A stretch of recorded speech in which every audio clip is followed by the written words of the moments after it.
విద్య లేక వివేకము లేదు, వివేకము లేక విత్తము లేదు, సంపద లేకపోవడం వల్ల గౌరవం లేదు, గౌరవం లేకపోవడం వల్లనే ఈ దేశ శూద్ర జాతులు సర్వనాశనమయ్యాయి. విద్య లేక వివేకము లేదు, వివేకము లేక విత్తము లేదు, విత్తం లేక గౌరవం లేదు, గౌరవం లేకపోవడం వల్ల శూద్ర జాతులు సర్వనాశనమయ్యాయి అంటూ ఈ దేశంలో సాంఘిక, ఆర్థిక, రాజకీయ ఉద్యమాలను ఒక్కతాటిపై నడిపిన క్రాంతి జ్యోతి సావిత్రిబాయి పూలే జన్మదిన శుభాకాంక్షలు. క్రాంతి జ్యోతి సావిత్రిబాయి పూలే జయంతి సందర్భంగా పుట్టలింగమ్మ చారిటబుల్ ట్రస్ట్, అలాగే తెలంగాణ డిగ్రీ కళాశాలల బీసీ లెక్చరర్స్ అసోసియేషన్ వారు సంయుక్తంగా నిర్వహిస్తున్న ఈ కార్యక్రమానికి విచ్చేసినటువంటి సభ ముందు కూర్చున్న మీ అందరికీ, సభపై ఆసీనులైన పెద్దలందరికీ కూడా నేను హృదయపూర్వకంగా ధన్యవాదాలు, కృతజ్ఞతలు తెలియజేస్తూ ఉన్నాను. పేరు పేరు వరుసన చెప్పడం ఇక అందరికి కుదరదు, ఇప్పటికే టైం అయిపోయింది. ఆయన నాకు ఆల్రెడీ వార్నింగ్ ఇచ్చిండు, 5 minutes అన్నాడు నా కథ. మిత్రులారా, ఇక్కడంతా డిగ్రీ విద్యార్థులు ఉన్నారు, వాళ్ళే వ్యాసరచన చేశారు కాబట్టి నేను వాళ్ళని ఉద్దేశించి మాత్రమే ఒక 2 విషయాలు మాట్లాడి నేను ముగిస్తా. అసలైతే నాకేముందంటే వాళ్ళు ఏం రాసిరో చదవాలని ఉంది. ఆ 1st, 2nd, 3rd ఏం రాసిరో, ఎవరైతే ఆ అవార్డ్స్ వచ్చిరో వాళ్ళు చదవాలని ఉంది. వాటిని ఒక బుక్గా తెస్తే కూడా ఇంకా బాగుంటుందేమని నేను అనుకుంటా ఉన్నా. అయితే నేనేమనుకుంటున్నాను అంటే, ఇప్పుడు రాసిన మీ అందరికీ, ఇక్కడ కూర్చున్న వాళ్ళందరికీ ప్రశ్న ఏంటంటే, what is the thought of Mahatma Jyotirao Phule? What is the thought of Savitribai Phule? This is the basic root cause which we have to discuss on the forums. Political ఫోరంలో మీరు ఏం చర్చ చేస్తారో నాకు తెలియదు, కానీ ఇట్లాంటి డిగ్రీ విద్యార్థులు, భవిష్యత్ తరాల వాళ్ళు మన ముందుకు వచ్చినప్పుడు we have to discuss such things like what is the thought of Mahatma Jyotirao Phule, what is the thought of Savitribai Phule. కొంతమందే మందు కనిపెడతారు, అందరు కనిపెట్టరు. ఇక్కడ కూర్చున్న వాళ్ళందరూ తలా ఒక మందు కనిపెడితే మెడికల్ షాపులు ఉండవు, డాక్టర్లు ఉండవు. కాబట్టి మందు కొద్ది మందే కనిపెడతారు. ఇప్పుడు మన తీర్మానమల్లన్న కూడా కొంత మందు కనిపెట్టిండు. ఇక వాడు ఏది పడితే అది మాట్లాడుతున్నాడు టీవీలలో అక్కడిక్కడ. మనోడు వచ్చినాక మందు మొదలు పెట్టిండు, ఎక్కడ సూచితో కూర్చోాలని అక్కడే కూర్చున్నాడు. రాగానే పెడుతున్నాడు, బీపీ ఉందా లేదా, ఆయనకి షుగర్ ఉందా లేదా అని టెస్టులు మొదలు పెట్టిండు. టెస్ట్లో ఫెయిల్ అవుతారు, కొంతమంది పాస్ అవుతారు. ఇది అంత ఒక ఎత్తు అయితే అందరి మించి ఆయన పాస్ అయ్యిండు, ఎమ్మెల్సీ అయ్యిండు మొత్తానికి. నేను 25 ఏళ్ళ నుంచి కొట్లాడుతున్నా, ఉద్యోగం వదులుకున్నా, ఆస్తులు అమ్ముకున్నా, ఇట్లనే ఉన్నా. నిన్న మొన్న వచ్చిండు, రప్ప ఎక్కిపోయినా వదలవాడాడు. మందు కనిపెట్టిండు, నేను చెప్తుంది మందు కనిపెట్టిండు. అట్లనే మహాత్మా జ్యోతిరావు పూలే ఈ దేశంలో జరుగుతున్న సాంఘిక, ఆర్థిక, రాజకీయ, మత సంబంధమైన అసమానతలకి, దౌర్బల్యాలకి చక్కటి మందు కనిపెట్టాడు ఆయన. అందుకే మందు కనిపెట్టిన వాడే చరిత్రకారుడు అవుతాడు. జాగ్రత్తగా మీరు గమనించండి మొత్తం చరిత్రనంతా. ఒక కథ చెప్పి మీకు, విద్యార్థులు కాబట్టి ఒక కథ చెప్పి, ఇందాక నుంచి అంతా ఒకటే జోరు వర్షం కురుస్తుంది ఉపన్యాసాలు. ఒక చిన్న కథ చెప్తా. ఒక రాజు దగ్గర 3 కవులు ఉన్నారట.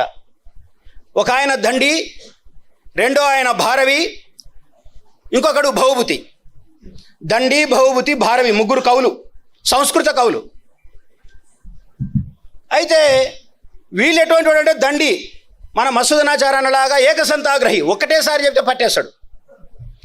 ఈజ్ అన్ ఇంగ్లీష్ లిటరేచర్, మీకు తెలుసు అనుకుంటా, చాలా అద్భుతమైనటువంటి సాహిత్య జ్ఞానం ఉన్నవాడు. ఆయన లాంటి ముందు వాళ్ళ ముందు నాకే భయం అవుతుంది మాట్లాడాలంటే, ఎందుకంటే తెలుగు, ఇంగ్లీషు, అట్లనే హిందూ, ఉర్దూ, ఈ అన్నిటికీ మించి రాజకీయ నాయకుల భాష కూడా తెలిసినవాడు ఆయన.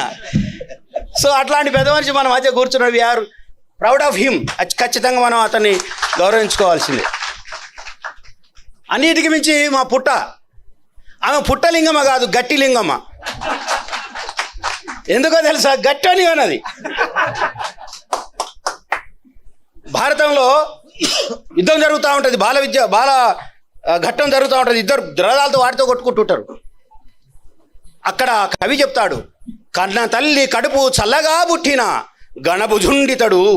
ఒకని గురించి చెప్తూ కవి, కన్న తల్లి కడుపు చల్లగా పుట్టిన ఘనభుజుండితడు. అట్లా లింగమ్మ తల్లికి కడుపు చల్లగా పుట్టినటువంటి ఒక మనసు కలిగిన వ్యక్తి మన పుట్టమధుకర్. సరే, రాజకీయ విషయాలు వాటి తోలికి నేను వెళ్ళను. కానీ శైలజ అక్క కూడా, అంటే ఎక్కడైనా సరే మనం గమనించాల్సింది ఏంటంటే, ఎట్లాంటి వాళ్ళకి అట్లాంటి వాళ్ళు దొరుకుతారు. మీరు చూడండి, నేనున్నా, నాకు సేమ్ డిటో. నాదేమో సూపర్ ఫాస్ట్ 150 కిలోమీటర్ల వేగంతో పోతుంటుంది రైలు. ఆమె సడన్గా ఎక్కడో ఒక దగ్గర గొలుసు గుంజుతుంది, అయిపోయింది కథ, ఆగాల్సిందే బండి. వీళ్ళిద్దరి కథ కూడా అట్లే ఉంటుంది నాకు తెలుసు. కానీ ఆమె సహకారం లేకపోతే మదన్న కూడా నిలబడే పరిస్థితి ఉండదు అని, అట్లాంటి మహిళ కూడా ఉండాల్సిన అవసరం ఉంది. ఆమె మరో సావిత్రిబాయి పూలే. అయితే మిత్రులారా, ఆ కవులు ముగ్గురు ఒకటేసారి చెప్తే వచ్చేస్తుంది. ఇప్పుడు ఒక పద్యం చెప్పిన అనుకో, నెమటలే చెప్పేస్తాడు. రెండో వానికి 2 సార్లు వస్తే వస్తుంది, మూడో వానికి 3 సార్లు వింటే వస్తుంది. ఇక సభలోకి పోయినప్పుడు ఆ సభలో రాజు కూర్చుంటున్నాడు, ఒక కవి పోతున్నాడు, సార్ నేను ఒక పద్యం రాసిన అన్నాడు. చెప్పవా? లలనా జనాపాంగవలనా వసదనంగ తులనాభికా భంగదో ప్రసంగ అంటే వెంటనే దండి లేచి, అది నువ్వు కాదు నాదు అన్నాడు. నీదెట్లా? ఎందుకంటే ఒక్కసారి వస్తుంది కదా.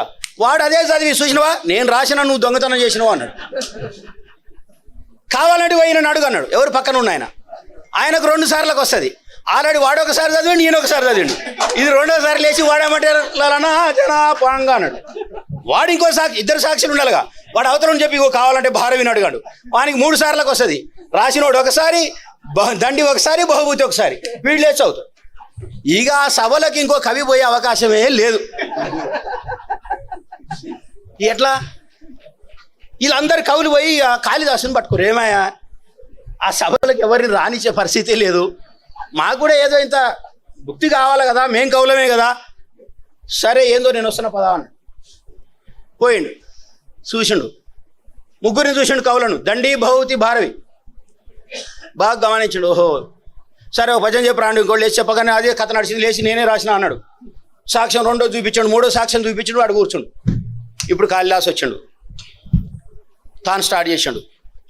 షాఢ్యామార్జ వీఢ్య కరాఢ్య వస్తాలార్జలాంక్య విద్యాఖిలే జడ్ఝట్ కిటీ కిటీ ధరే ధరే కణ కర్జూర విడ్భ్రమాహ లుభ్రమ లుభ్రమ లుభ్ర లుభ్ర లుభ్ర జడ్ గడ్ జడ స్థై పాదౌటి పటేటి టిటేటి టుటేటి టేటుటరసత్ ప్రఖ్యాతి సత్యాదయా అన్నాడు.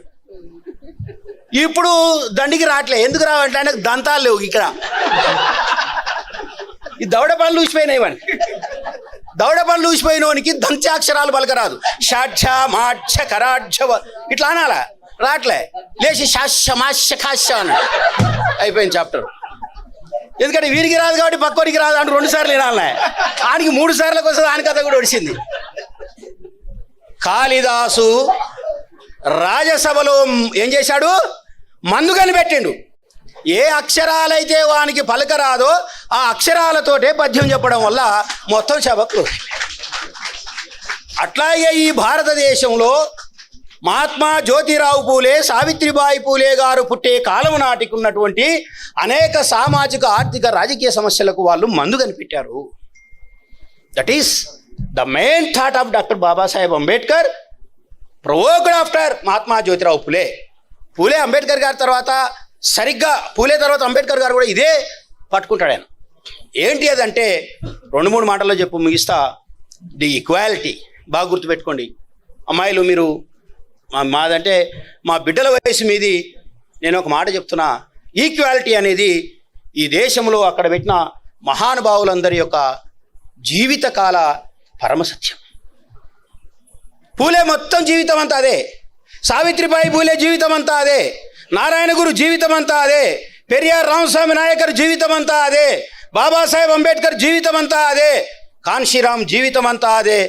ఇప్పుడు పుట్ట మధుకర్ గారి జీవితం కూడా దానికోసమే ప్రయత్నం చేస్తారు. ద ఈక్వాలిటీ, సమానత్వం. ఎట్లా సమానత్వం? ఆ రోజుల్లో స్త్రీ పురుషుడు సమానం కాదు. ఇప్పుడు సావిత్రిబాయి పూలే కాలంలో శూద్రం స్త్రీం చైవ, శూద్రునికి స్త్రీకి చదువు లేదు. స్త్రీ అంటే శూద్రుడే, స్త్రీకి శూద్రునికి చదువు లేదు, చదువు నిరాకరించబడింది. బాల్యే పిత్రా రక్షతి, యౌవనే భర్త రక్షంతి, వార్ధక్యే పుత్రాః న స్త్రీ స్వతంత్రమర్హతి. స్త్రీకి స్వతంత్రం లేదు, స్త్రీ చదువుకోవడానికి వీల్లేదు, స్త్రీ మాట్లాడడానికి వీల్లేదు, స్త్రీ వేదం పఠించడానికి వీల్లేదు, స్త్రీ రాయడానికి వీల్లేదు.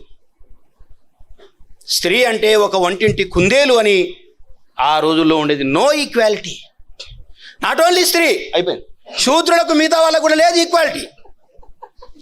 గ్రేడెడ్ సొసైటీ ఉండేది. అంటే పైన బ్రాహ్మణులు, ఆ తర్వాత క్షత్రియులు, వైశ్యులు, శూద్రులు.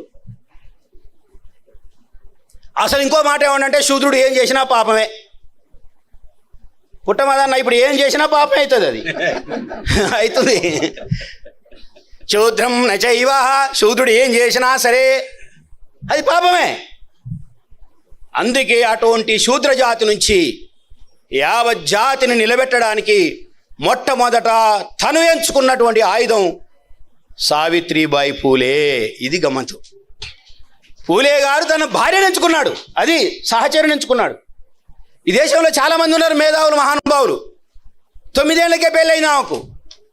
గాంధీ గారికి కూడా 9 ఏళ్ళకే పెళ్ళైంది. గాంధీ గారు 6-7 అన్నాడు. కానీ సావిత్రిబాయి పూలే పిల్లల్ని కల్లా పసరు, నాటు వైద్యుని దగ్గరికి వెళ్ళి పసరు దంచి ఆ పసరు తాగి పిల్లలు ఇంకెప్పుడు పుట్టకుండా చేసుకున్నారు ఇద్దరు దంపతులు. ఎందుకు చెప్తున్నా ఈ మాట అంటే ఈక్వాలిటీ. సమాజంలో ఉండబడిన గ్రేడెడ్ ఇన్ఈక్వాలిటీ అన్ని రంగాల్లో కూడా వాళ్ళు డెమోక్రటిక్ స్పేస్ని క్రియేట్ చేయడానికి, డెమోక్రటిక్ వాల్యూస్ను ఈ సమాజంలో పెంపొందించడానికి, అసలు డెమోక్రసీ అనేటటువంటి థాటును ఈ దేశంలో మొట్టమొదట కనిపెట్టిన వాడే మహాత్మా జ్యోతిరావు పూలే, బుద్ధుని తర్వాత అనే విషయాన్ని మీ అందరికీ ఈ సభాముఖంగా తెలియజేసుకుంటూ, కాబట్టి అమ్మ ఈక్వాలిటీ ఇంపార్టెంట్. మీరు ఎవరైనా సరే కొట్లాడండి. డిగ్రీకి వచ్చారు కదా, భర్త దగ్గర ఈక్వాలిటీ ఉండాలి, మామ దగ్గర ఈక్వాలిటీ ఉండాలి, అత్త దగ్గర ఈక్వాలిటీ ఉండాలి, ఉద్యోగం దగ్గర ఈక్వాలిటీ ఉండాలి, సంపాదన దగ్గర ఈక్వాలిటీ ఉండాలి, స్వేచ్ఛ దగ్గర ఈక్వాలిటీ ఉండాలి. ఎవడు ఏమని చెప్పని గొట్టంగాడు.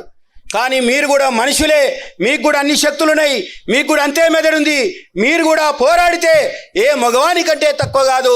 హమ్ కిసీ సే కమ్ నహీ హై అనేటటువంటి విషయాన్ని మీరు గుర్తుపెట్టుకొని అన్ని రంగాల్లో మగవాళ్ళతో పాటు సమానంగా, ఎక్కువ మాట్లాడితే ఇంకొక మెట్టు పైన ఉండాలని చెప్పేసి మనస వాచ దేహ కోరుకుంటూ ఈ అవకాశం కల్పించినటువంటి మరి మదన్న గారికి, అట్లాగే మా డిగ్రీ కళాశాలల అసోసియేషన్ వారికి, వారి పేరు వరుసన మీ అందరికీ కూడా ధన్యవాదాలు తెలియజేస్తూ ముగిస్తున్నా.